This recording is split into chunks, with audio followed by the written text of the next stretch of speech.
Neçə dənə qız dünyaya gələndən sonra adam yol gözlürdü ki, oğlu ola. Amma mənlə qız oldu. Dadamla təsmim tutdu, məni o yerlərə apara ki, fəqət oğlanlar gedə bilərdi.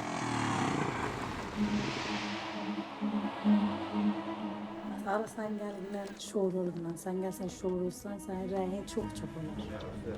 Olmaz, cür gelmez bizim. Ağsakkallarımız kadar canan kalkı devlet etmem birende olur. Diyərəm bilə. Nereye gebele ya? Hala bak biz 5 nəfərik.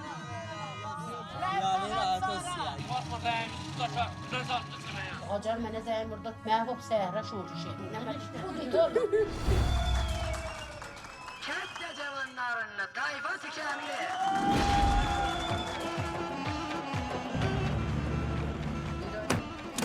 Sanki bizim kette bir ata babadan vardı. Bu hayatın senatı yarısın buraya kadar yol getiriyor, onu kontrol eder.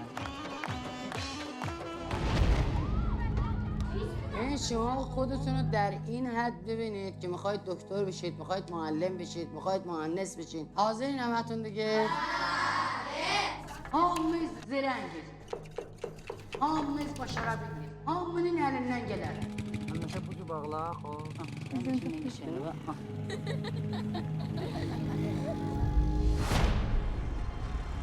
Tabi böyle kötek ola, adam ola, tabiyle dünyanın ebedi. Çağırgışı götürək meydan çıxardıraq. Hər nə mənim xud olmaz ki. Bunlar çatanla mənə ağzına gələn deyirlər, mən onu eləyə bilməm.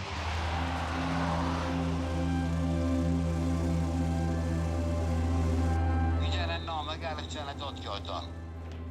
Bir sərərər sənin yərindən şikayət edeyim. Bunlar mənim hüviyyətimi zirüsal aparıb. O zat ki, döyüləm, istirlər olam. Ola istirlər, mənə təğyir verirlər. Mən səni məhr olam. Ya. Vallahi.